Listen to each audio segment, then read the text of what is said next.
తిరుమల లడ్డూలో జంతు కొవ్వు కలిసిందా లేదా? మాజీ సీఎం జగన్ అయితే ఈ మాట అబద్ధం అంటున్నారు.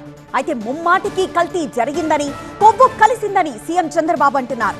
ఎన్డీడీపీ రిపోర్ట్ ఆధారంగానే తాను ఈ మాట చెప్పానని అసెంబ్లీ సాక్షిగా పునరుద్ఘాటించారు. అయ్యా చంద్రబాబు, నెయ్యిలో జంతువుల కొవ్వు ఉందని, ఆ నెయ్యి లడ్డూలో కలిసిందని, ఆ లడ్డూలు భక్తులు తిన్నారంటూ దేవుడంటే భయము భక్తి లేకుండా చంద్రబాబు మాట్లాడారు. మరి జంతువుల కొవ్వు నెయ్యిలో కలిసిందని, ఆ లడ్డులు భక్తులు తిన్నారని చెప్పడానికి ఆధారాలు దొరికాయా? ఇందులో క్లియర్గా దశ ఎనిమల్ ఫ్యాట్ ఉంది అనే విధంగా వాళ్ళు ఇచ్చిన రిపోర్ట్ని నేను చెప్పాను తప్ప నేను సొంతంగా చెప్పిన విషయం కాదు.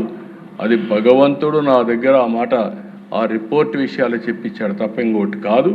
దాని మీద ఇప్పటికి కూడా నేను చెప్తున్నా, ఈ రిపోర్ట్ని బేస్ చేసుకుని ఆ రోజు నేను మాట్లాడాలని మరొక్కసారి మీ అందరికి కూడా విజ్ఞప్తి చేస్తున్నా.